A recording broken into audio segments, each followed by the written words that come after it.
All right. So as I said, this session isn't going to be as long, but hopefully you'll help us unpack the various elements of Christmas, or what we know of the Christmas story, and also what we know in the nativity scene and all that kind of stuff. I felt like this was a good time to look at it, given that we are in the Christmas season, we are in Advent season, and today is actually International Migrants Day. Yeah.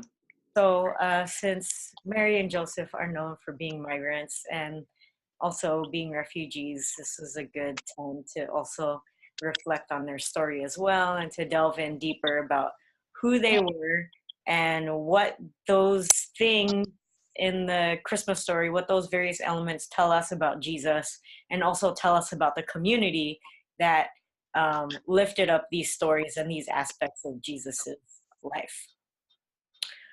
All right. So as we start, I'm going to remind us. I think both of you were at the What is the Bible session that we did, and that was broken down I broke that session down into sender, message, receiver. And we remember that, just some reminders here about the Bible, that the context of the writers mattered in how they wrote and what they wrote. So we want to keep that in mind as we look at this story as well. Cultures were mixing. There was a lot of interchange during the time that the Bible was written. Stories were passed down through oral tradition before they were written as well. And we know that some statements are literal and some statements are not literal. And we will see more of what that means, especially considering that back in the times of the community that was writing the Christmas story, their sense of recording history was really different than our sense of what it means to record history these days, right? So back then, history wasn't necessarily about facts. It was more about conveying truths about people and about events versus objective facts, which I think history strives to do now in this day and age, supposed to do. So during this telling of the Christmas story, we're also going to see how these things play out, how the sender, the message itself, or the story itself, and then the receivers interact and interplay. And especially in the Christmas story, there's so much communication going on. There's so many messages being passed around. And yeah, so we're going to get into all that. But first, for those of you who are able to participate, or who want to participate, I'm going to ask you first, what are the various elements you think about when you think about the Christmas story? What comes to mind when you think of the Christmas story? I always empathize with with Joseph, but with Mary having to travel that distance so close to her labor. Right. So Okay, Mary. Killing all those babies. What'd you say, Jack? Herod killing all them babies. Oh, yes. That always scared me as a kid. Yeah. See, when I was a kid, that was really glossed over. Oh. Okay. You know, yeah. Okay, so Mary traveling while pregnant, Herod killing babies. Anything else? That's what you guys think about when you think about Christmas? Well, that particular aspect. Shepherds, wise men, angels, and trumpets. All right, all the people. Ooh, let me put angels and trumpets. Yeah, that's a good one. Angels and trumpets. I just love the whole humility of the story, you know, with the, you know, Christ being born in the manger. The first people to learn of this is like the lowly shepherds. And, you know, and then, you know, the animals in the stable sharing that. Oh, yeah. Mm-hmm. Wait, let me walk across here. So, Babies and straw. animals. I mean, it's such a beautiful story. Humble story. Okay. It's like, you know, could you have written a better, you know, story about humility and the nature of a king coming into such a humble, you know, a humble setting like that? Uh-huh. Right. And then Jack, you said something about straw. Yeah, you got like lots of babies and straw.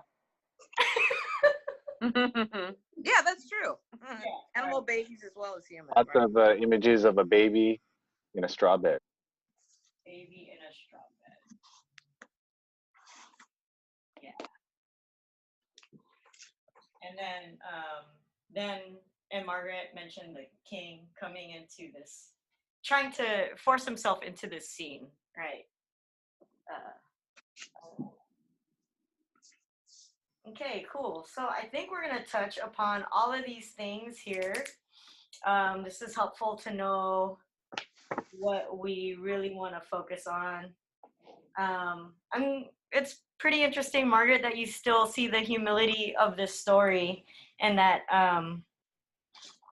you haven't become like numb to it. I haven't become numb to it. No, it still touches me. I just think it's just a beautiful story, and yeah, it still touches me. That is surprising. Yeah. Yeah, I have not become jaded when I am very cynical. So Yeah, because it's a really easy story to like zone out because we're bombarded with these images all the time, and these images have become defined for us. Like we have in our heads what each character looks like now. If you look at the various like children's Christmas pageants, all the characters look the same, are dressed the same. You know, we have an image already in our minds of what Christmas looks like. And it's repeated every year. So I feel like it's easy to kind of take all of these elements for granted and to just zone out on them and to kind of ignore the various pieces of what's going on in this story. All right. So, ooh, no one mentioned the virgin birth. All right. well, yeah. Okay, cool. You guys are just like, meh, over that. It was really, can I name names? It was really stunning to me to hear a pastor say that he didn't know if he believed in the virgin birth. Right, you know, and I was like, what? You know, you're a pastor. You have to believe in these things, right? So, but the thing is that virgin births are not, you know, it's not, what do I want to say? It's not only unique to Christianity. Other religions have, or other stories. Yeah. Okay. All right. Well, we will delve into that anyway, even though it wasn't necessarily brought up, because it's just a interesting thing to look at. All right. So before we get started, I also wanted to show you some of the books that I will be referring to. This is John Dominic Crossan's book, Jesus, A Revolutionary Biography. I have used this book in the past and has good references. I think, well, all the authors I'm going to show you are controversial to some people, right? Yeah. But I like these folks who really dig into the historicity of everything that happens because I feel like the historical Jesus is way more interesting than we think. Sometimes I think there's this assumption that history is going to break down the Jesus that we know and make him very plain. But I think seeing the humanity of Jesus makes him even more interesting. So I use this book a lot.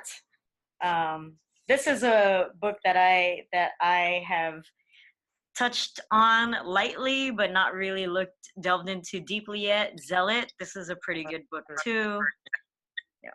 The person who writes it is Muslim, I think was raised Christian. And then there's this book as well. This is a controversial author too, Bart Ehrman.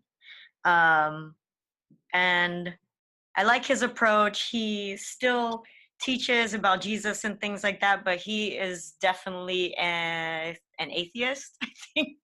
So I have books so I've referred to books of historians that have their own personal spiritual development in different ways. I'm not referring to just Christians or people who profess the faith, but people who have wrestled and struggled with faith, and especially struggled with the story of Jesus and who Jesus is or was, depending on your theology. So, let's see. What do we want to look at first? Bart Ehrman is Arthur, so put it down on that. Bart Ehrman. And Raymond E. Brown even he was a Jesuit scholar. He had I think 2 volumes on just the birth story of Christ. I think he written back in the 70s or whatever. I guess controversial because being a Jesuit, he was just looking at textual evidence. So he was like, yeah, not everything here is literal. And some people in the Catholic Church kind of freaked out. Yeah. Yeah. It's interesting how even when scholarship and historians uncover new things, it kind of makes everyone terrified, but it's I feel like faith should be able to have space for all those new things that we learn, because you can't really refute new scientific findings or historical findings. Anyway, all right, so to get started, or if anyone else has any more resources they want to share too, we can share those as well. All right, these are just ones I refer to pretty quickly. Okay, so let's get started with trumpets. Angels and trumpets. All right, so I don't know why that image is in my head, but it's in my head. It's so angels and trumpets. Okay. So going to this framework of sender, message, receiver, we definitely see angels playing a part in being senders of messages from God to people, especially the people who are going to be parents. And specifically, we have the angel Gabriel. It seems like that's his role in the angelic world, to send messages to humans. He is the one that talks to Mary and says, hey, you're going to be pregnant. And there's some artwork, European, Western artwork, that shows Angel Gabriel whispering to Mary, actually sometimes writing the words out in these paintings, and those words actually being the things that make her pregnant. So it's interesting to see that in artwork and things like that, because it sounds like the idea that as soon as something is spoken by God, by the divine, then it must be true and it must happen. Anyway, going back to the angels and trumpets, the angels are also the ones who find the shepherds, right, and tell them what's going on. And they are also there to praise at the birth of Jesus. They also convince fathers not to leave their mysteriously pregnant wives or fiancés, or however you want to refer to Mary. Okay. Let's see. So angels are involved. Oh, angels are also involved in the telling of John the Baptist's birth. Oh yeah. And it runs parallel. It seems to run parallel with Jesus's birth, but for every paragraph that's written about John's birth, like it's a little bit longer every time they write about Jesus's birth. So it's interesting to see that these two birth stories are being told at the same time. You have angels giving the message to Elizabeth, then angel giving the message to Mary, an angel giving the message to Zechariah, Elizabeth's husband, and then angel giving message of assurance to Joseph.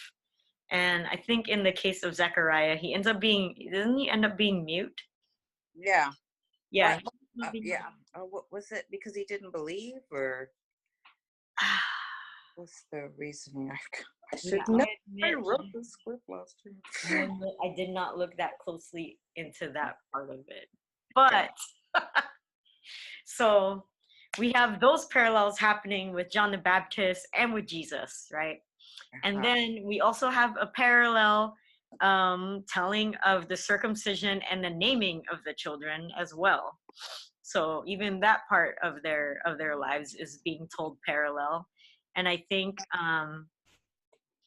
after Zechariah says, okay, John, the baby's name will be John, then he actually writes it out, because they asked him, because Elizabeth says, I want my kid to be named John. And the people are like, there's no one in your family named John, so why do you want to name your kid John? Then they ask Zechariah, because, they need the man's approval. Yeah. Like, she wants to name it. Well, they don't tell him, but they say, all right, what should the name of the child be? He writes down, the name is John. And then so they're like blown away by this, that they both knew the name was going to be John. And so there you go. We have John the Baptist. And after that, Zechariah gets his voice back. Yeah. What is there a significance to John's name that Elizabeth wanted him? I know in the beginning they were saying, I think like his name was determined in the beginning, just like how Jesus's name. I don't really know the meaning of his name. They just talk about who he's gonna be. Okay. So another part parallel with Jesus and John is announcing to the public that the babies are born, and then there's like, people are talking about what kind of people they're going to become. So with John, the public announcement was to his neighbors and to people in his community. But for Jesus, we know that the announcement was much larger than that. It spanned wider distances. And the prophecy, they said that John was going to be the one who prepares the way, who paves the way. And then Jesus was to be Emmanuel, God with us, all that good stuff. All right. And then we have various stories of who actually visits the newborns. The people who visit John the Baptist are the neighbors community, those who get the announcement. And then the ones who visit Jesus are wider than the neighborhood, wider than their community, even beyond the Jewish community. All these people are invited to come and visit Jesus. So angels play a big role in communicating all these things and getting the word out to who these two babies are, to who these people are, and to who they will become, All right. Next, we can look at the census, right? So there are two things that happen. I think they're told in separate Gospels. They have the census, right? So the census is supposedly calling all people to go back to their land where they came from to get registered. But mostly the census at the time was for taxation. So many scholars believe that that would be really, really impractical for everyone to go back to their land of origin in order to register for a census, especially if taxes are connected, because if you live where you live, you're going to pay taxes where you live and not necessarily where you came from. So there's that. And then the other. Wait. Yeah. Okay, so. Oh, this just blows my mind. I don't know why. This is so disturbing to me. Okay. This is another. So that could be just like not so much a myth, but a fabrication of some sort. Because like you said, that makes sense. It's totally not realistic to have to travel back to your place of birth to be counted for taxes when you would pay taxes where you lived, right? Yeah, right. Yeah. Oh, so who did that one? That was and why? See, I want to know why people tell lies like this. Yeah. Or not lies, but I would say, why do they fabricate? Yeah. Or embellish, I guess, or I think that was in Matthew, I believe. Yes. That's the census. Yeah. Okay. All right. So yeah. Carrie, this is just my red herring. Okay. No, yeah. So it is interesting that the writers of the story include that, because I think it says a lot about who they are saying Jesus is and who Jesus's family was. First of all, that they had to travel, that they had to migrate. Like they needed to write Jesus's story. For some reason, they needed to write Jesus's story in the context of migrating. Okay. Traveling a long distance. And might get to that in a little bit. Well, okay, actually we'll talk about it now. So there will be some parts of the Christmas story that end up being like that, where it sounds like not realistic. I mean, a lot of parts of the Christmas story are going to sound not realistic. I know. And so then the one I have a problem with is the travel, right? Is the migration. Okay. Yeah. Not the virgin birth of the angels. Okay, but. Well, some people say that it was written that way because the writers were trying to fit Jesus's story into the legends of, the scripture writings before, where you had prophets saying that, the Messiah is going to come and it's going to be like this, he's going to be from here and all that stuff. So people were trying to fit that. Huh? Hello, Alexa. Can you hear me? I can hear you. Okay. All right. Oh, did we lose? No, we gained somebody. Oh. All right. All right. I'm just gonna assume you can hear me. All right. Message me if you have problems with the audio. So people we're trying to go back to Jesus's story and make him fit into this idea of the Messiah. And so that's why some of them feel like they created the census in order to do that. But it could have been anything. It's just interesting that they had this. Okay. It's just interesting that they did it this way through a through the story of a census. Yeah, I think they wanted Jesus' story to include. All right. Okay, was he really born in Bethlehem now? I don't know. Chickens. Okay. Oh my goodness, all these things that. Okay. I know. Sorry. Okay. So there's also, I have on my list here the death of the firstborn sons, which Jack named Herod killing the babies. I know, that's so awful. Right. So that was another reason for them to migrate. And I think that one's in Luke. The Gospel of Luke is where they mentioned that Herod was trying to get rid of all the firstborn. Any thoughts why? There is no historical record of this, by the way. Oh. And also there's there are disagreements in timelines because some people feel like Herod reigned for 30 years and they're wondering when Jesus was born within that 30 years, because they're also trying to fit it in with the census, and the person who would have conducted the census wasn't really in power the same time that Herod was. So there's some historical discrepancies around who was in charge during the time of Jesus's birth. Yeah. And at the same time, people are saying, well, the writers, though, knew that if the writers were making up things, they knew that those things were being made up.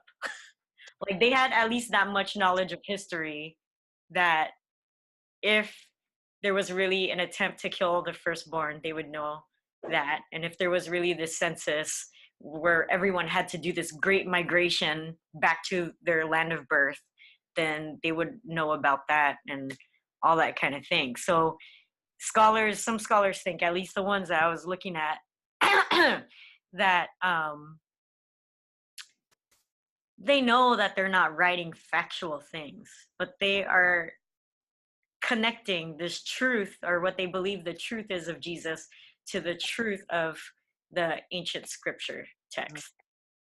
So there's a reason why they had Mary and Joseph migrate. There's also a reason why some of them, Luke, wrote about Herod wanting to kill off their firstborn sons. There's a theological reason why. Any thoughts as to what that may be? What reason that may be?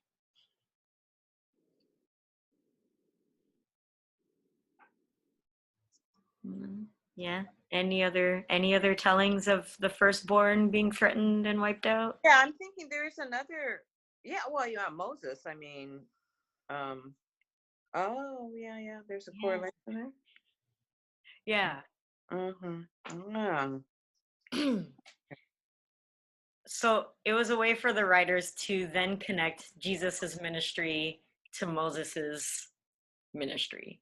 This is a continuation of our people's journey. This is a continuation of our struggle, because it's happening again, and we're going to get through it again. Just like how Moses and all the people then got through it, Jesus will also lead folks to liberation as well.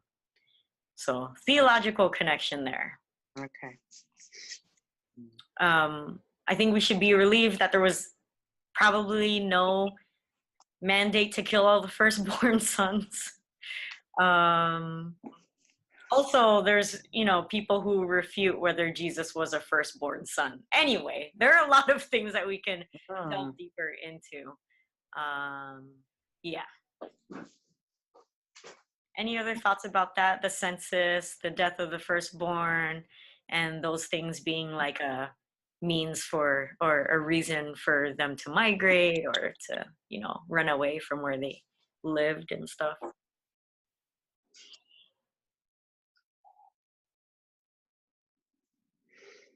I don't know. This is all new information to me. This is like, it's kind of like. I know that me and Pastor Jeanelle and Alexa just got back from the Daily City Migrante launch, and Migrante is like a migrant rights and welfare organization, and a lot of the stories that people were kind of sharing were fleeing the Philippines due to economic or political persecution, or and the need to be in solidarity with refugees on the border right now in Tijuana, and refugees kind of all over the world, like with the Rohingya in Burma or Myanmar.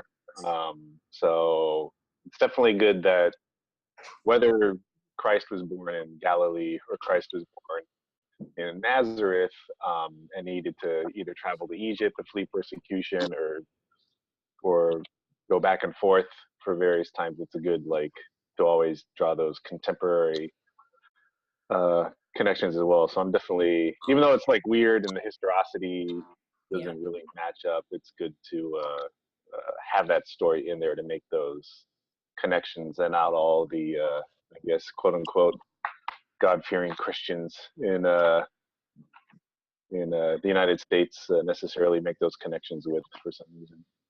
Yeah, definitely. Well, it was interesting because I remember when we were a couple years ago, I think, when we were putting up signs about, gosh, what were we making a statement on? I can't even remember at church once. But anyway, do you remember? I think it was we were all holding up signs, and mine was Jesus was a refugee.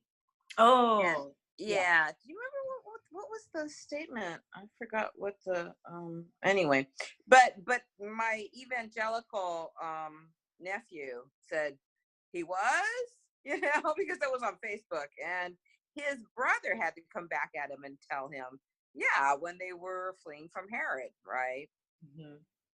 So so I don't know, it's interesting. It's good to bring this stuff up, like you said, if whether it's accurate or not, it's a real statement of our times, particularly right now. Yeah. So yeah. Any other thoughts about that piece? Okay. I think that so yes, the historicity of why they might have migrated, we might not have that. That might be lost somewhere in a place where we will never know. At the same time, the people felt like it was important to name that they were refugees from something. That they were refugees from something, or that they had to travel. And the writers of the Christmas story found it really important that Jesus be the child of either migrants, a group of people that had to travel, or the child of people running away from persecution, right? So they wanted their Messiah, not that they who their Messiah was part of this identity in his formative years. And sadly, it is something that's overlooked by a lot of people. A lot of people forget that status of Jesus and that part of his childhood, that part of, before he was born. But the writers found it important enough to, whether they were making up stories or whatever, Jesus had to be traveling right before he was born. mm-hmm. And I think that's pretty important. So he wasn't born in the comfort of his own home. As far as Matthew and Luke go, he's not born in comfortable situations, but born in a really in the midst of unstable times and in the midst of some kind of political upheaval. Even if it's census for the sake of taxation, that means there's going to be some kind of change in leadership or change in the economic climate somehow. Mm-hmm. So, yeah, even though we don't know the reason, the writers felt like no matter what, Jesus has got to be in the midst of travel. Or the parents, at least. I wonder if there's any stigma too attached to Mary not being able to give birth in her, and it's not, I mean, it's a definite hardship. I mean, it's not a a clean environment. It's not a safe environment. It's not a supportive environment. I Mm-hmm. mean, I suppose, yeah, the animals were supportive, but no, I mean, because I remember my mom telling me some woman in Okinawa went into labor in the fields, and she was running back to the house to make sure she didn't give birth in the field. I mean, the baby was coming out as she was running. She's holding this baby, running, trying to get back to the house. And I said, why didn't she just lay down in the field? And she said, because she didn't want to have the baby outdoors, right? There was, yeah, it was, I don't think it was so much sanitary, but it was a stigma, of having your child born, yeah, in the wilderness, right? So, Mm-hmm. yeah. Yeah. We're going to see how more and more the elements of the story are revealing to us the social and economic stigma of Jesus's family. It's like these writers were almost trying to, whether they're doing this to comply with ancient scripture readings or what, everything about Jesus's story sounds like not easy. You're Jesus' right. story. Yeah. All right. It is, and I think it really, I mean, it's just like Jesus's life. It starts out that way. I'm sure it wasn't kosher to be born in a stable. Um, and it starts out that way from the very beginning, that as he carries on his whole life, he's just shaking up all the dogma, all the rules, breaking, all these traditions. So, yeah, it's a real, you know, kind of sets the tone of his life. Mm, yeah. Cool. Especially, yeah, in a society where his ministry is so much about like with his back and forth about what is clean and what is unclean with the Pharisees Right. and everything like that. Yeah. Yeah. I mean, that's breaking all kinds of customs, I'm sure. Mm-hmm. And, all kinds of laws to be born in a stable. Mm-hmm. So, Okay. So, what else do we have on here? Mary traveling while pregnant, Herod killing the firstborn babies. We covered the angels really quick. Shepherds. All right. Margaret, I think you're the one who brought up the shepherds, yeah? did I bring him up? I like the shepherds. Yeah, why? I just, because I just feel like these poor guys, they must have, it was such a lonely life, an occupation, and it was probably frightening, and it was a huge responsibility, but yet I'm sure it was very uh low paying. I don't think it was you know um a status filled job, and I don't know, I just think, it was like, but they were so honored. They were upheld by, being the first to learn of this news. And again, it's a statement on Jesus' ministry, is who he's going to minister to, Mm. is people. I was at Joe and the Juice today. I'm sorry to keep, but I walked in on the way to the protest today, and the guy turns around and he says, I can't help you for about 10 minutes. I'm here all by myself. And I said, okay, well, I'll just go to the bathroom. But I think that's what, like, I totally understand that. That's how this city is now. It's like, you have all these people wanting service, and we don't have service workers because they can't afford to live here. Mm. So everywhere you go is a help wanted sign, for the service industry. And I think, of the shepherds like this, is they have to do this job. It's a really important job, taking care of sheep, but yet, it's long hours, it's dangerous, it's lonely, it's probably really boring at the same time.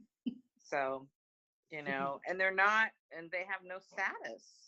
They're just considered lowly shepherds, right? Mm-hmm. Yeah. Mm-hmm. So, yeah, I like these guys. Mm. Any other thoughts about the shepherds and why they were invited to the party? Well, going back to Moses too, wasn't that the family that he went and stayed with out in the wilderness before he found the burning bush? Yeah, actually. Did he become a shepherd? He was in the family business who was shepherding. Yeah. Yeah. They like their shepherds. Yes, shepherds are very prominent throughout the Hebrew text and It's also so symbolic. It becomes symbolic of, the Lamb of God, the people being sheep. yeah, Yeah, people are sheep, right? people being part of a flock and all that. Yeah. All right. Any other thoughts about the shepherds? There is definitely a tenderness and a strength that shepherds have to have simultaneously. Yeah. In the sense that they have to really take care of the really take care of the flock, each one. They have to be able to read them, what their needs are. Let's say they're sick or they're injured or something like that. They have to tend to those things. And at the same time, they have to fight off like wolves and other predators that may come, and try to injure the sheep as well.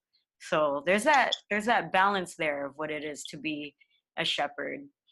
And definitely it is revealing to us that Jesus is revealed to the shepherds and invited.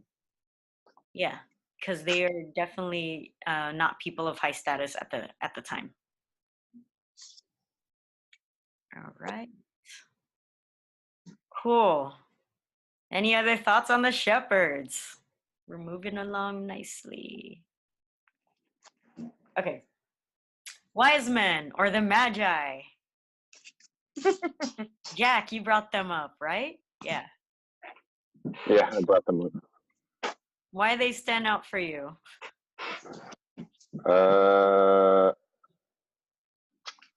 I had to play a wise man when I was like in kindergarten or something at St. Cecilia's Catholic Church in the sunset of San Francisco.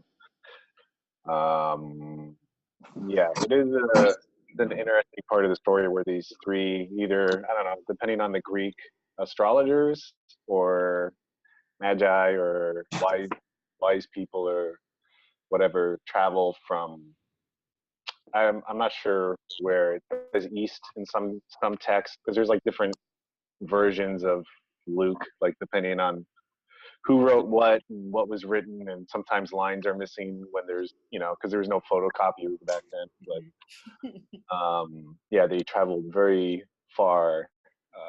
The story in my head is always like it's Jesus is born and then the magi come like right after his birth. But I think in the actual, maybe it's in Luke, maybe it's in Matthew. I think off the top of my head, it's in Luke. I think they come like much later after his birth. So I think would have came to Galilee to visit little kids or whatever, even though they were part of a court of some empire in the Near East or something. So it's just an interesting juxtaposition with Luke's story of the shepherds and the angel claiming what have you with the anakbawis in the field. So Yeah. yeah. All right. Three magi. Any other reflections folks have?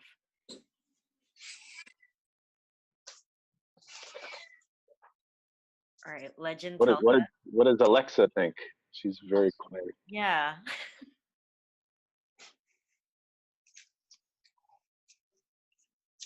She could figure out her audio. Hi. Oh, hi. Hello, everyone. Sorry I joined like 20 minutes ago. It's all right. We're just going through the different elements of the Christmas story. And behind me are the various ones that we kind of brainstorm together, like what we think of when we think of Christmas and the Christmas story. So I think Jack was inviting you if you have any reflections on the three wise men or magi or kings. No, I honestly, I mean, I would go to catechism, like CCD, or we called it when I was in high school, middle school. And I mean, I only just remember from the songs that we sing, but I don't think, for some reason, I didn't internalize any of it. Um, I think maybe because people would just go to those things to flirt. And so, yeah, so I'm just kind of absorbing right now and trying to just get caught up. I think I understand. Like y'all are just your folks listed a bunch of things that stuck out to them Mm-hmm. around Christmas story. Yeah, well, basically what people think about when we think about the Christmas story. Yeah. Yeah, I mean, I just remember, um, I guess from even I think just the Christmas songs. That's the only narrative that stuck in my head. Yeah. Um, and I don't remember like any of the lessons that they're trying to impart in us. Yeah, Mm-hmm. I wasn't the best student, and some days justifiably so at my school. Well, since we're refuting everything, did they really come from the East? I don't know. That's what the song says, right? Well, that's what the song says, and I think in the text it says that too. But again, as Jack mentioned, it depends. It depends on the Greek, and it depends on who is interpreting it, and how they're reading it. So because they could be magicians, they could be kings, they could be wise men, they could be astrologers, Yeah. they could be various things. But one thing that we do know is that they're not necessarily Christian or Jewish people. Well, they weren't Christians yet, but they're not necessarily Jewish. Mm-hmm. Which I find really interesting, because that means they were able to find this Jewish Messiah, or this Jewish baby that was born, was important enough for them to make the trek out to go visit and see. Mm-hmm. And it's not like when they got there, like people were like, "Oh, you gotta be converted to be saved."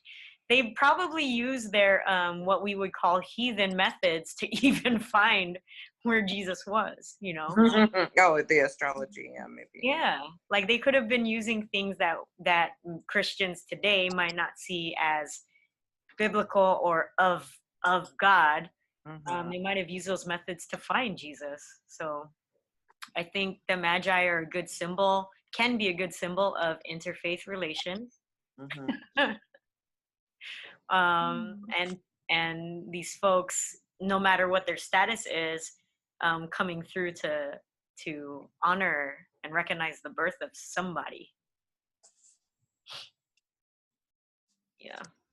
Also, Can I ask what's the oh, go ahead. Sorry. I guess just a curiosity, like what's their role in moving the story forward? That's why I don't remember, like, after they bring gifts and then that you just mentioned that it's a good symbol for, cross faith Mm-hmm. relations. But yeah, well, how do they move the story forward? So in moving the story forward, so this is in Luke, and in Luke is where we find the reason why Mary and Joseph are on the run, is because Herod is threatening to kill all the firstborn sons, because Herod's like, oh, this person's gonna like take over my power or whatever, so I'm just gonna annihilate them so that I can keep my power, right? So that's why they run off. So the three magi move the story forward because they actually go to Herod. That's They right. go to Herod and they say, hey, we heard this baby's gonna be born and we want to like pay our respects to this baby. And Herod's like, oh, I don't know where he is, but if you find him, let me know so that I can pay my respects too. So they go and they have like so they go there and then they find Jesus, and then they decide not to tell Herod where Jesus is. and then they go back home. So they move the story forward by kind of sparing the family from Herod's reign of terror. So they really are wise there. See? They're wise enough to know that like he's not going to go there to pay respects. Yeah. Yeah. Okay, thank you. And then the gifts that they bring myrrh, gold, and Oh, yeah. frankincense, which are things that are traditionally used to embalm bodies. Just kind of a weird baby shower gift. Yeah. But also supposed to have some foreshadowing there. Also, those gifts are like not cheap. Very expensive gifts. And to be traveling with that much on you, they had to have there are scholars that say that they were definitely not traveling alone. They had to have like a caravan with them to protect them, to help them survive the travel, and to make sure nobody jumped them along the way.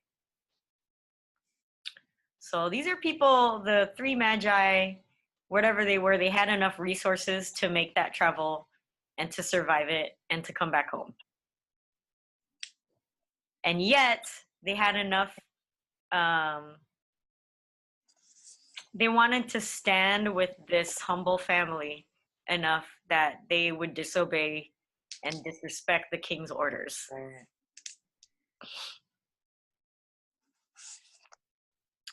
So I like them. I do too. When at the Christmas pageant, it was so cute because Kenji, I told him, "You have to carry the Magi. You're the Magi," and he said, "I'm Batman, right?" Cute. Oh, okay, but today you are. So, yeah, so they had kind of a definite superhero, intentions, I guess. Yeah. They actually, like, if they were kings, they betrayed their own class. Yeah. To save Jesus and his family. So they could be seen as traitors to their class as well, which is always fun to see. Yes, it is. All right. What else do we have here? So we have the three kings. We covered the shepherds, the reasons why they had to travel. Anything come up for folks? We have not looked at the virgin birth. We've looked at the birth in the manger. Yeah. Here's this about them. We have not looked at the star yet. Not really, but we kind of touched on it with the Magi using the star to find Jesus. Oh yeah, I forgot about the star. The planetarium at San Francisco Planetarium, they would, I don't know if they still do, but they would every year they would have a great show around the Bethlehem Star. Oh, star is like a big deal. I think it's become such a symbol of Christmas that we forget that it's in the story. It's not like, well, it is active because then it gets brighter at some point and shows directly onto Jesus, which we know is not scientifically possible. Oh yeah, like a spotlight. Yeah. Right? Yeah. Okay. Like you're that aliens guy from the History Channel. Oh yeah, right. I've heard about that theory. I've heard about that theory of the star being a alien or UFO. Oh, that's cool. I like that. Kind of Jesus fun. is a UFO baby. Okay. Yeah. Anyway, Like Superman. History Channel. Okay. So there's the star, and the star is typically used to announce the birth of the divine, but also the virgin birth is also something that they typically tie to rulers and kings and people of status, especially during the Roman occupation. So when the Roman Empire was around, basically Caesar was considered, the Caesars, the emperors were considered to be of divine birth. Wow. They were of God, they were God. Any refutation of that was an affront to the Roman Empire. So whether the virgin birth really happened, also we have to question what they mean by virgin, because in the text and in the context of the time, virgin could also apply to someone who is just old enough to marry, but doesn't necessarily have to do with their physical sexual body. It just might have to do with whether they're married or not. So that's one thing. Another thing is whether we believe in the virgin birth as virginal or not. Some people thought that Jesus was important enough to apply this divine mythology onto this peasant. So back in those times, it was very common for people to be written about. Champions of Rome were written as being born of gods, being born with the, unwed mother and all that kind of thing. And it was a show of status. So some community wanted to apply this kind of status to Jesus. And that makes Jesus really unique, because they don't apply that to anyone that we remember today who is not of Roman nobility. All right. Okay. So with that, I think it's important for us to now talk about, knowing what we know now,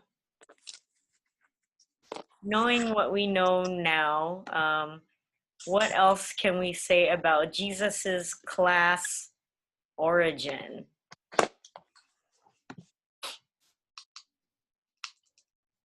And I think that applies to the humility of this story, because all of it, being born of an unwed mother, being born out of wedlock, all of these things, them being migrants or being persecuted, being refugees, them being revealed to shepherds and all that kind of stuff, them having the same, I guess, connections to the Hebrew scripture in terms of being connected to the Moses story, and then being connected to prophets that say this is what the Messiah is going to look like.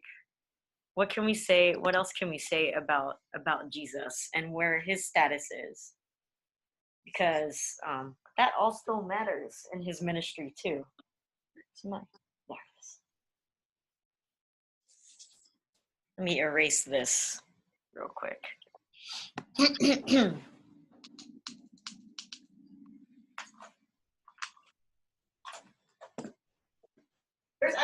There's another element that I kind of forgot to mention or bring up. Do I look funny on this? Okay. So another thing that we forgot to mention is that when a child is born, particularly a son, when your son is born, it's Jewish custom it's ancient Jewish custom to sacrifice. To have a sacrifice. And yeah. So we know that when Jesus was born, when he was announced, all that kind of stuff, then Mary and Joseph had to do the ritual sacrifice. And do you all know what it was that they sacrificed? Okay. So usually what the ancient scriptures say is that you would sacrifice a lamb if your family had lambs. That's kind of like a big deal for those of you who come from cultures where you have a whole pig for a party. Those things are expensive. Lamb, I figure, is probably the same or more expensive. So if you were a family, you had to sacrifice a lamb. If your family didn't have the means to get a lamb to sacrifice, then you could sacrifice birds.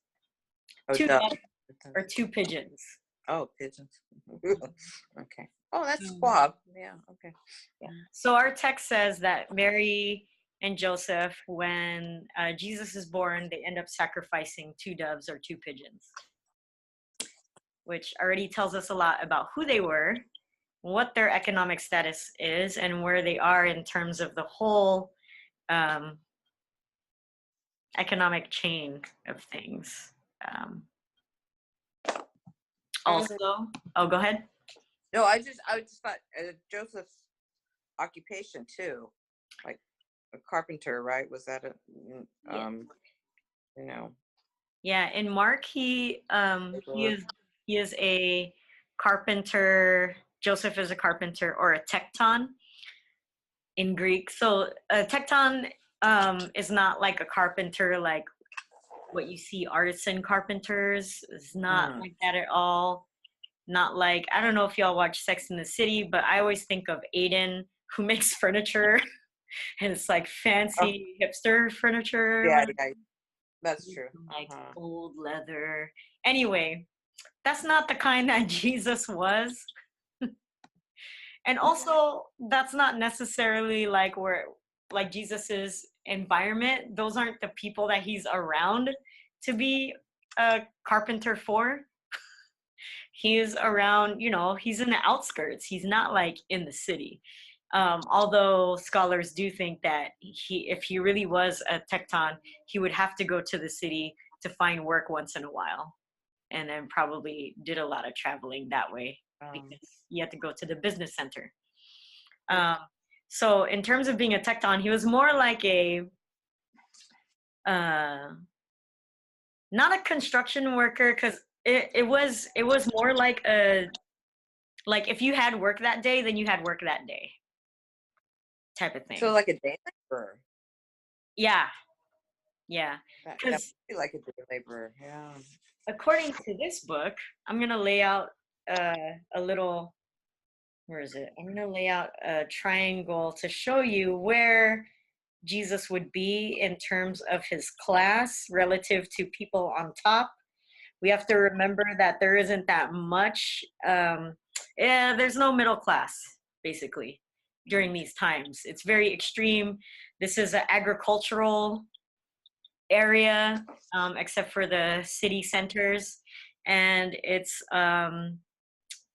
very, very feudal. And I feel like it's still a time where there are slaves, but then there are also people who are tilling the land and who are obligated to landlords. Hence the reason why Jesus is referred to as Lord and all that kind of thing. It was because the language of power at that time was like that. It was based on landlording and things like that. And it's an attempt to kind of redefine or overturn those kind of wordings and therefore the power relationships. Okay, let's see. All right. So we all have known, especially since the Occupy movement, that you have what's this? You have the, 1%, right? And then everyone else is the 99%. But we know in different countries and stuff like that, this plays out. This gets broken down in different ways, right? This is just like a really simple way of saying that there are people who have a lot of money on top, and then like everyone else is at the bottom in terms of what their status is and what their economic comfort is compared to all the people up here, right? Mm-hmm. We still see this today. There are trillionaires in the world, and there shouldn't be trillionaires, because what are you gonna do with all that? So I'm based on this kind of model. We're gonna lay out Jesus like Roman Empire times, okay?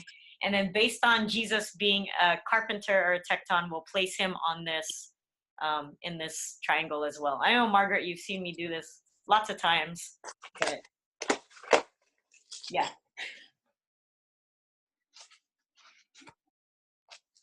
All right.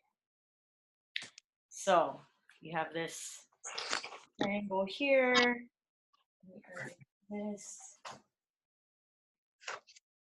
This is not going to be accurate because I'm not mathy math. So I'm a pastor. Okay, so it says here, rulers and governors made up the 1% of the population. So we'll call these rulers and governors. We'll just put rulers. They made up 1% of the population. They owned at least half of the land. Then you had 3 other classes. You had priests. So these are like religious rulers and stuff like that, religious leaders. We know that at the time of Roman occupation, there's no separation between religion and the state. They're basically one and the same.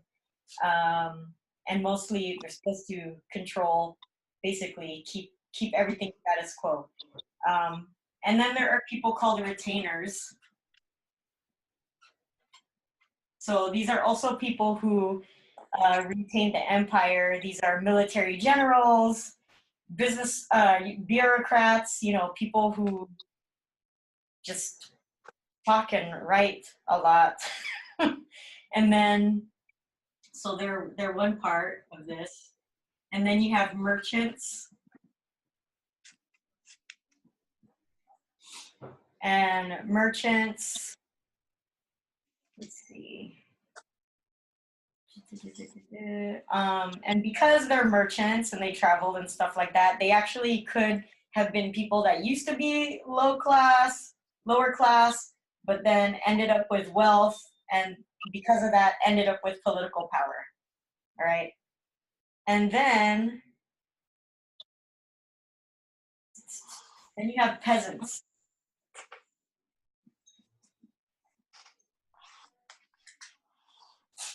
And peasants, let's see, whose 2/3 of the peasants' crop went to the upper class.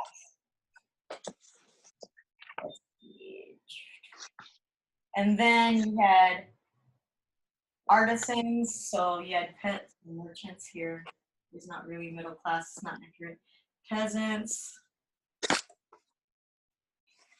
artisans, and then, so artisans are here.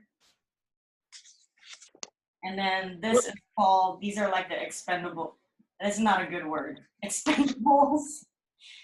But in society, they're considered this. Expendables are like the degraded.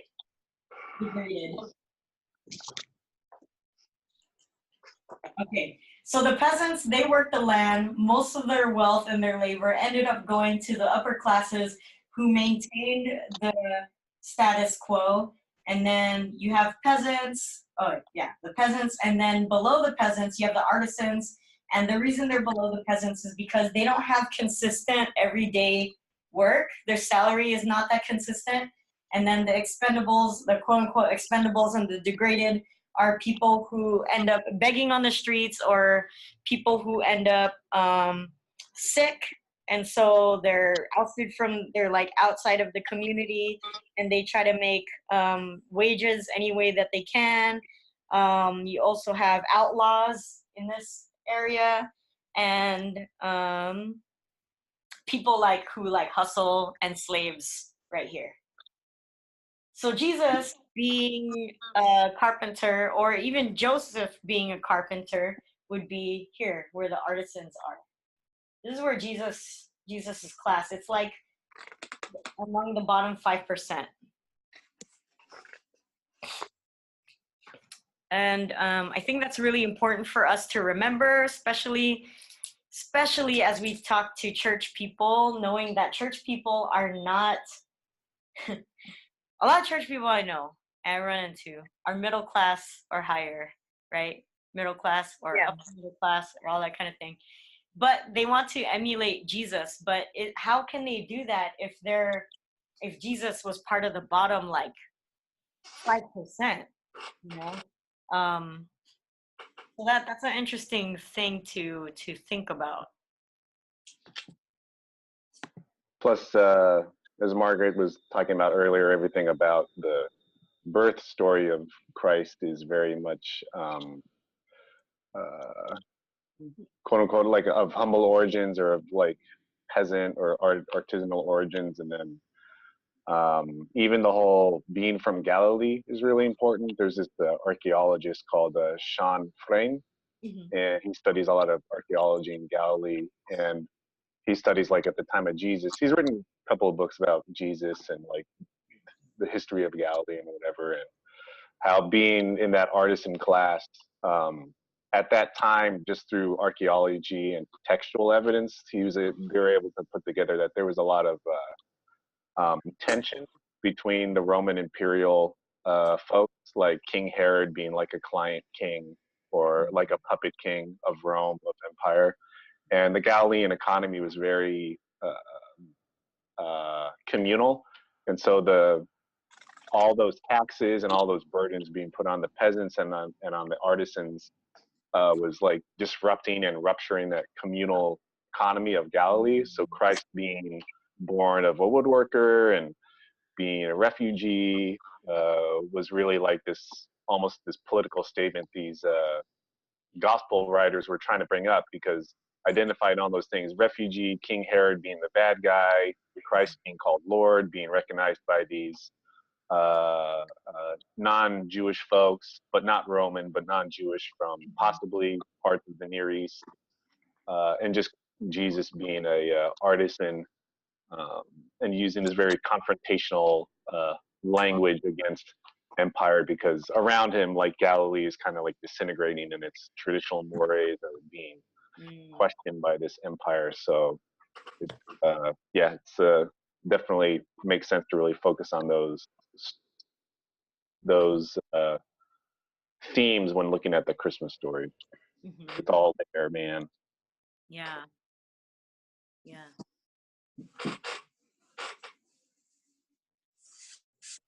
So I just wanted to add one more thing. So followers of Jesus were actually made fun of because, well, they were made fun of for lots of reasons. But one reason they were made fun of that people actually wrote about, they would criticize followers of Jesus because they follow a peasant. Why do they follow a poor person? Like, people insulted them, saying that they followed this person who probably couldn't even read, who who wasn't wise. He was just a poor guy. And so some of the writers in the text would then add stories and instances where Jesus was shown reading, or was shown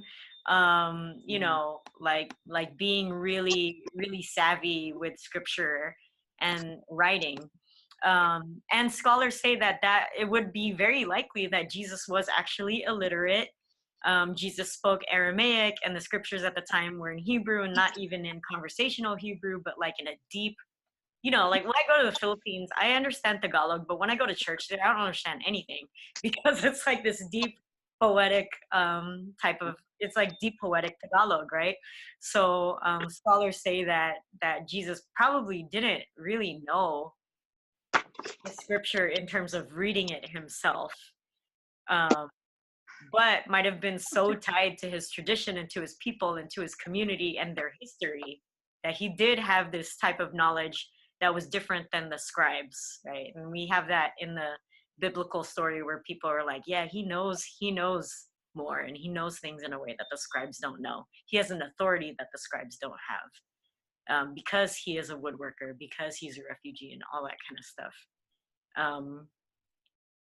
Yes, so basically we went through each element of Christmas, and knowing what we know now, I think that we've been able to touch upon how this message is a liberating one, especially if we remember the details of who Jesus was and what each of these details say about Jesus, and what people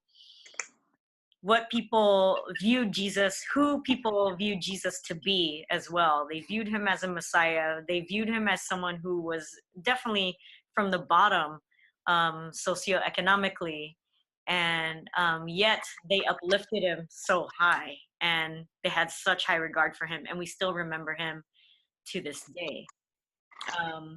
One question that I would put before you all is, like, if we have a church, if we have the institutional church filled with middle class people or upper middle class people, Like, how's the experience of Christmas and the whole thing around giving and generosity, how would it be different, like looking at the stance that Jesus didn't come from a middle class place? He was of the poor, and he would actually be somebody that we would not be nice to or recognize except on maybe the holidays. Like that, right? This whole idea of Jesus like coming out to help the poor is very different because he was the poor. It's not like he stepped outside of his community necessarily, but that's how many Christians view themselves, as being like, as following Jesus, stepping out of their comfort zone into poor people's lives in order to help them and uplift them. Like, how can we reconcile those kind of things? Is it possible for us to really follow Jesus if we don't have that kind of experience?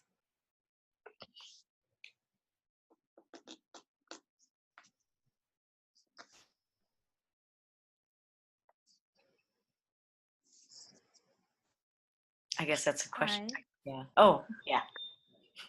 I think absolutely. I mean, in political organizations that even, like I'm part of Anakbayan, like in our political organizations, we even talk about our perspective if we wanna, we wanna like even a socialist perspective, right? These things, but if the composition of us are mostly like college educated and are come from middle class or even more working class backgrounds, but now have accumulated more wealth, more capital, then I think as long as our interpretation of the principles, be it Jesus or whatever it means to serve the poor and the oppressed, the marginalized, as long as those show up in practice and we continue to reflect on our practice, and I think that contradiction will always be there. Mm-hmm. Yeah, I just see it more in my church, because there's that like a unquestionable hierarchy where it's not something that that's up for debate. Any of the practices, it's just this we call like this feudal hierarchy versus I think if we bring up, like, if I'm able to talk to family members who where if I'm able to raise compassionately, that this is what Jesus represents, all the things, how it's aligned with even what we're fighting for politically, then I think it's just part of the ongoing education. Like, who does the teachings that each of us respectively, how do those teachings look like for us in practice?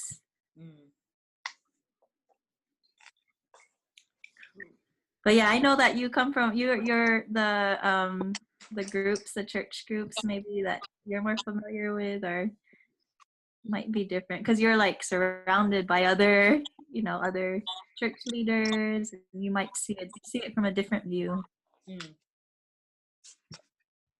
No, it's. I feel like you're reminding me again of the Magi, who took their stance at a critical moment, and chose to stand with the poor. I also think they use their wealth. I mean, and that's maybe the statement there is that people have wealth, whether they're born into it or they acquire it, but that doesn't make them bad people. It just means they have access to helping more people should they choose to do that, and yeah, I so the Magi, it's wonderful that they're in the story, because they get to travel this great distance, and as you said, with expensive gifts, so they probably had an entourage, but they use that wealth to you know, it's not so much about bringing Jesus nice presents, but it's making a statement. You know, it's honoring this poor little carpenter's kid, right? You know, and recognizing the power that he will bring people. So I forgot where I was going with this. Sorry. About humility. Yeah, it's really interesting because, you know, being downtown today, I was looking at all the decorations and the opulence of Christmas, and I was just talking to my daughter, and because you know we're going to Japan and we're celebrating Christmas there, and it's all about buying all these presents and also because my daughter has really wealthy clients that give her outrageous presents, you know, Christmas presents. And you know, it's like I said, this is the thing with Christmas. People go into debt buying all this junk that a lot of times people don't even want, you know. It's like, I don't care how expensive, you know, a piece of jewelry is. If it's ugly, right? You know. So, and yeah, and so it's kind of like we've we've really kind of overblown this whole holiday to one of extravagance and commercialism, definitely. You know, it definitely is contradiction. It's almost blasphemy in a way, right, when you think about it. Yeah, but it definitely makes me feel like I want to be more humble, you know, in my gift giving and my celebration. So I think that's why Christmas was outlawed, right? In Dickens' time, right before he wrote A Christmas Carol, kind of revived that, was because it had gotten away from the religious, spiritual aspects of the celebration. Christmas was outlawed before? Yeah, I think the celebration during, when is that? Gosh, I'm sorry, my years are really bad. But prior to the writing of the Christmas Carol, I think maybe not outlawed, but really discouraged. And he definitely revived the holiday in the writing of the Christmas Carol. And particularly, there is that one instance where Scrooge is asked to donate. Two men come to him and ask him to donate to, you know, for charity, and I think they really do say, you know, this is a time of giving, and remember the humble beginnings. You know, and remembering the less fortunate, because remember the humble beginnings of the Christ child, right? You know, so. Yeah, but I think you know, Christmas tend to take on a lot of other celebrations, also that tied to paganism that people, you know, always, you know. So, but so what, you know? No, everything is, as you know, about, definitely now as I'm learning, is fabricated anyway. So. Kind of threw me for a loop. I don't know why. I feel really naive that I believed in all this stuff, right? So, but good truths. Yeah, I feel like you believed in the truth of it. So. Yeah, I just, you know, I mean, when it came to the Bible, it was just the same thing. I never questioned until I was well into adulthood, right? You know, because being raised Baptist, you just took everything as verbatim, right? You know. Yeah. So, yeah. So.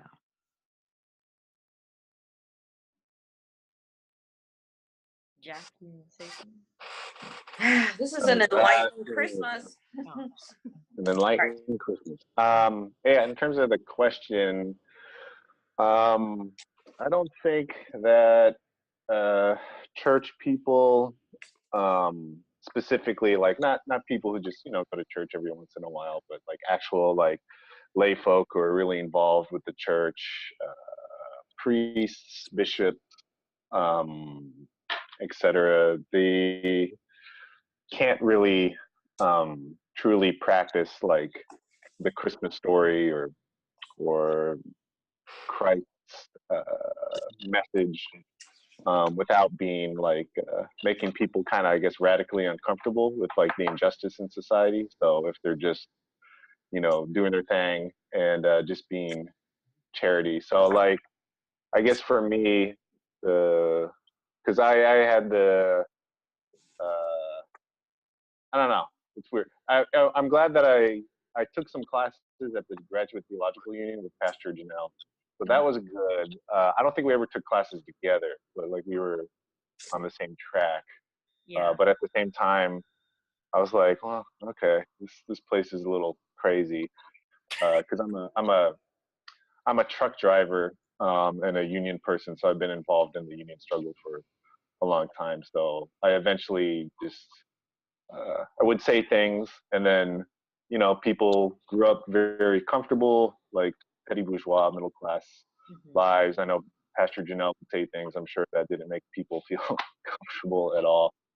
So would Pastor Izzy Alvaron from the United Methodist Church in the Philippines and some other folks. So I eventually just left. I was just like, I can only do this for a year. You guys are crazy. I'm out here. And it kind of threw them for a loop, I guess, because they kind of viewed like, well, you can only, to really serve the flock or to serve God, you have to be in this institution. So they couldn't put together, for some reason, they couldn't put together being like a worker and like actually fighting for my own rights and for the rights of my fellow truck drivers and migrant workers and Teamsters and folks who work on the docks, like in Oakland and the Port of Oakland and stuff, as like a radical message of Christ, which I considered it to be part of Christ's radical message, because like that whole story of Christ and being from Galilee and really upsetting the political order of the empire in Galilee and in Israel. So I don't think you could really call oneself an active church of Christ unless you're trying to really upend the political system on the side of the working class or the peasantry. So in my view, it's taking sides. It's not being neutral. And luckily, we have plenty of Christians who still practice what Christ believes, in the Methodist Church and the Roman Catholic Church. I know Archbishop Romero was just recently canonized as a saint. He's a perfect example of somebody who grew up in privilege and grew up in wealth, but then in the last years of their life, eventually became like a class traitor, like the mad guy, and took the side of the peasants and the working class in El Salvador and the side of revolution. Unless you're this like revolutionary radical message being brought forth by the church leadership, whatever the church is, then you know it's probably not authentically practicing what it preaches. All right, cool. So it sounds like we're able to uncover and connect the Christmas story with the work of liberation and with the work of like revolutionary work as well. So good. I hope that we continue to reflect on those things, especially Christmas is like a week away, right? Yeah. So I hope that this equips you to be able to talk to folks who you are comfortable talking to, and in terms of, you know, not like trying to divide the family or anything, but trying to like unite on some very good things. You know, there are good things in this story, and there are good things in the ways that the community have written about Jesus. So I hope that you all come away with more knowledge around that. And that you have more to reflect on. One more question before we end this call. Are there any other topics or questions that you think would be good to cover? Trying to think of other ways to connect with this liberation theology series without getting too deep into theology, but covering like the basics and all that. So are there any questions or topics that folks might want to be interested in looking at? Cool. This is fun for me. This was really good. Really, I am going to have a totally different Christmas this year, I can tell you. Good. Mm-hmm. Yeah, so. And I got all my Christmas cards done. So oh, awesome. Yeah. Yay. See, this is the good thing about Zoom. You can do whatever you need to do. With Yeah. Well, I did used to bring my knitting too, you know. Oh, yeah. Yeah, you did. I remember that during work day, watching you knit. Yeah. Okay. Okay. All right, everybody. So, thank you. Thank you so much. Yeah, I really appreciate all you guys. All right. Okay. Have a good evening. Okay, till next time. Have a wonderful Bye. Christmas, everybody. I won't see anyone. All right. You too. So, Safe travels. See you. Thank you. See you when the year is new. Yes. Okay. Right. All right. Bye. Bye-bye. Bye.